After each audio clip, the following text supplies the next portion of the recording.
大家好，歡迎回到我的頻道। Episode की शुरुआत उसी पॉइंट से होती है जहां लास्ट एपिसोड की एंडिंग हुई थी। वांग की बात सुनकर फैंग हेई को उसके कमरे में बंद करने का ऑर्डर देते हैं और जोंगे को अकेले ही केस सॉल्व करने का भी कहते हैं। जोंगे सोंगसी हान को टॉर्चर करता है और उसे चीटिंग करने के बारे में पूछता है। अब सोंगसी हान को फैंग के सामने लाया जाता है जहां सोंगसी हान कहता है कि हमें क्वेश्चन पेपर पे ही ने दिया था, उन्होंने ही हमसे चीटिंग करवाई थी। एग्ज़ाम से पहले वो हमसे मिले थे और हमें बताया था कि चीटिंग कैसे कर सकते हैं। अब जोंगे कहता है कि हमने पेई के बारे में पता लगाया है, वो एग्ज़ाम से पहले सोंगसी हान से मिले थे, यहाँ तक कि चीटिंग के टाइम भी ड्यूटी उन्हीं की थी। ये सुनकर फैंग जोंगे से कहते हैं कि इसके बारे में जितना जल्दी हो सके पता लगाओ, मैं और ज़्यादा टाइम तक इस केस को नहीं खींच सकता। इधर फैंग च्यू और रैन हेई को बचाने का प्लान सोचने लगते हैं। तभी हेई उनके पास आता है और कहता है कि इसकी कोई भी ज़रूरत नहीं है, मैं पहले से ही जानता था कि बाइली पूरा आरोप मेरे ऊपर ही लगाएगी, इसलिए मैं जानबूझकर पकड़ा गया और ड्यूक लियांग पर भी आरोप लगाया जिससे बाइली अपने आगे का प्लान रोक दे। रैन पूछते हैं कि अब हमें आगे क्या करना होगा। हेई कहता है कि बाइली अब इस केस से रिलेटेड सारे सबूत मिटाने की कोशिश करेगी, उसके ऐसा करने से पहले हमें सारे सबूत इकट्ठा करने होंगे। आगे बाई के पास फाउंटेन अबोडे की सराय से एक लेटर आता है। बाई वो लेटर लांग हुआ को देती है और कहती है कि मास्टर माउंट वू पर है। तियान यिन अपनी मार्शल आर्ट के लिए एक वारिस ढूंढ रहे हैं, इसलिए मास्टर भी वहाँ पर गए हैं। अब तुम उनकी फिक्र मत करो, वो जल्दी वापस लौट आएंगे। वहीं जोंगली हेई को खाना देने आता है और धीरे से कहता है कि ड्यूक लियांग के ऊपर नज़र रखने पर हमें पता चला है कि उनका ज़्यादा कॉन्टैक्ट इन दिनों शिवमू के साथ हुआ है।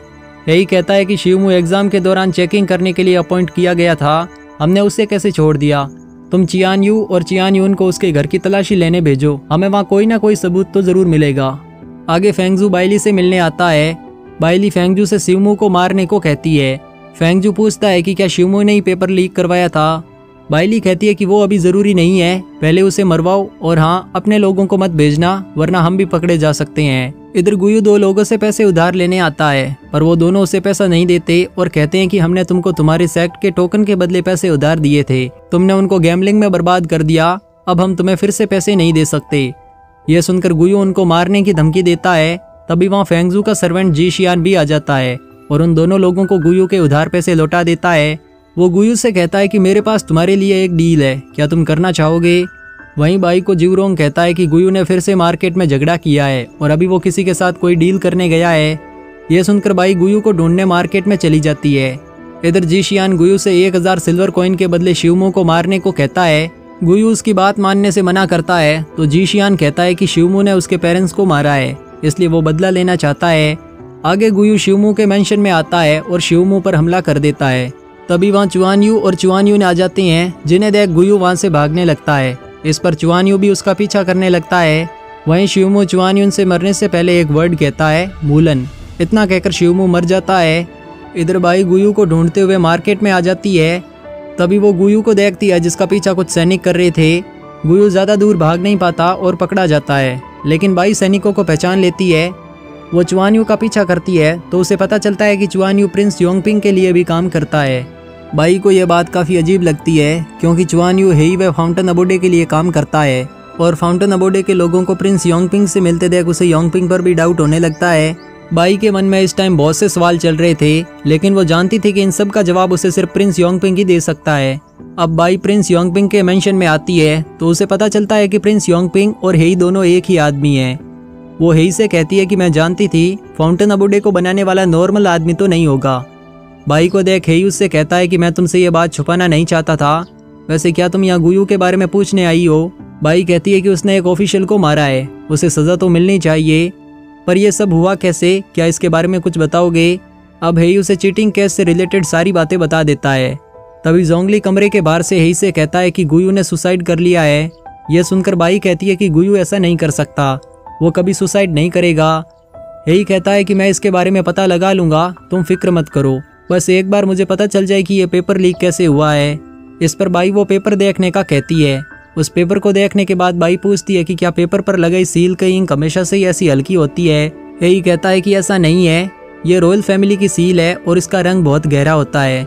अब बाई को पता चल जाता है कि ये पेपर लीक कैसे हुआ है। वो हेई से कहती है कि किसी ने पेपर को बॉक्स में बंद करने से पहले उसकी मार्शल आर्ट से एक कॉपी बना ली होगी। ये कुछ कार्बन कॉपी जैसा ही होता है, जिसमें पेपर पर लिखी सारी राइटिंग उसके नीचे वाले पेपर पर प्रिंट हो जाती है। बाई ऐसा करके भी दिखाती है। इधर फेंग जोंगे से कहते हैं कि क्या तुम्हें अभी तक कोई भी क्लू नहीं मिला, और इसके अलावा शिवमो को मारने वाला भी तुम्हारी कस्टडी में मारा गया, तुम इसके बारे में क्या जवाब दोगे? जोंगे कहता है कि हमें शिवमो पर डाउट था, पर किसी ने उसे पकड़ने से पहले ही मार दिया, फिर उसका कातिल भी मारा गया।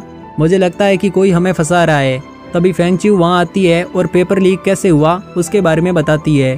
फेंग जान जाते हैं कि इन सब में किसी ने लांसी को टारगेट किया है, इसलिए वो लांसी की सज़ा माफ़ कर देती हैं। इधर क्वीन बाइली मिनिस्टर वांग से शिवमो के मेंशन में आग लगाने को कहती है, जिससे केस से रिलेटेड सारे सबूत जल जाएं। वहीं बाई और उसके सभी साथियों को उनकी सराय में ही कैद कर लिया जाता है। गुयू उन्हीं का साथी था, इसलिए फेंग अब नहीं चाहते थे कि बाई का कोई भी साथी इस केस में इन्वॉल्व हो। रात के टाइम बाई शिवमो के मेंशन में सबूत ढूंढने आती है, जहां हेई भी पहले से आया हुआ था। हेई बाई को बताता है कि शिवमो ने मरने से पहले मूलन नाम लिया था। बाई कहती है कि मूलन एक फॉरेन वर्ड है जिसका मतलब होता है फाइटिंग या एरेना। इस पर हेई कहता है कि मुझे फाउंटेन अबोर्डे से पता चला था कि शिवमो का एक सिटी से बाहर भी मेंशन है, शायद हमें वहाँ कुछ मिल जाए। अब हम शिवमो के सिटी से बाहर वाले मेंशन को देखते हैं, जहाँ वांग के सैनिक आग लगाने आए होते हैं, पर तभी हेई के सैनिक भी वहाँ आ जाते हैं और उन्हें आग लगाने से रोक देते हैं। यहाँ हेई को सबूत भी मिल जाता है कि किस तरह शिवमो ने पेपर लीक करवाया था। हेई वो सबूत अपने पिता फेंग को देता है। सबूत देखने के बाद फेंग हेई से कहते हैं कि मैं जानता था कि तुम योंगजो के लिए कभी भी बुरा नहीं सोच सकते, मैं तुम्हारी सज़ा माफ़ करता हूँ, इसके अलावा तुम्हें और क्या चाहिए? हेई कहता है कि अब तो आपको भी पता चल गया होगा कि हर बार कोई ना कोई मुझे टारगेट बना रहा है, आप इसका पता लगाएं और उसे सज़ा दें। इस पर फेंग कहते हैं कि यह सब शिवमो ने किया था और अब वो मर चुका है, इसलिए अब किसे सज़ा दी जाए तुम ही बताओ। हेई कहता है कि ये तो हम दोनों ही जानते हैं कि इन सब के पीछे कौन है, आप उसको क्यों बचा रही हैं? वो मुझे मारना चाहती है और ये आप भी जानते हैं। अब फेंग हेई को समझाते हैं कि इस टाइम सारे स्टेट एक दूसरे पर अटैक करने का सोच रहे हैं, अगर हम अपनी फैमिली की फाइट पर ध्यान देंगे तो योंगजो के लिए ठीक नहीं होगा। आगे फेंग बाइली से मिलने आती हैं, लेकिन बाइली फेंग से नजरें नहीं मिला पाती। फेंग एंग्री होते हुए बाइली से कहते हैं कि मुझे इतनी रिस्पेक्ट मत दो, तुमने अभी जो कुछ भी किया है मैंने उसे कितनी मुश्किल से इग्नोर किया है, क्या तुम ये जानती हो? बाइली कहती है कि मैं जानती हूँ कि मैंने क्या गलती की है, पर मैं भी क्या कर सकती हूँ, मैं जब भी लांशी को देखती हूँ तो मुझे उसकी मॉम याद आ जाती है। मानती हूँ कि वो दादोंग के एम्परर की सिस्टर थी, पर उसकी वजह से ही मैं आपसे 5 साल तक मिल नहीं पाई। मैं लांशी को जिंदा नहीं देखना चाहती। यह सुनकर फेंग और भी ज़्यादा एंग्री हो जाती हैं। वो बाइली से कहते हैं कि तुमने लांशी को कई बार मारने की कोशिश की है, मैंने हर बार उनको इग्नोर किया है, पर इस बार नहीं, इस बार तुम्हें माफ़ नहीं किया जाएगा।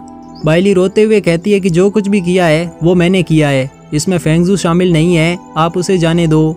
इस पर फेंग का दिल भी पिघल जाता है और वो बाइली से कहते हैं कि मैंने लांशी को इन सब के मास्टरमाइंड का पता लगाने से थोड़े टाइम के लिए रोक दिया है, मैंने उन लोगों को भी जला दिया है जो शिवमो के मेंशन में आग लगाने गए थे। अब तुम पर कोई भी उंगली नहीं उठाएगा, पर आगे से इस तरह की मुझे कोई भी शिकायत नहीं मिलनी चाहिए।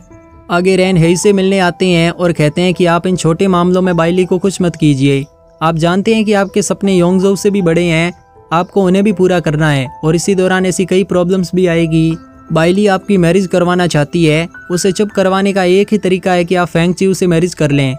इस पर हेई कहता है कि मैं अभी मैरिज नहीं करना चाहता, बेहतर होगा कि आप इन सब के बारे में फिर कभी बात करें। इसी सीन के साथ एपिसोड 13 यहीं एंड होता है। मिलते हैं नेक्स्ट एपिसोड में, तब तक के लिए शिए शिए शोगॉन।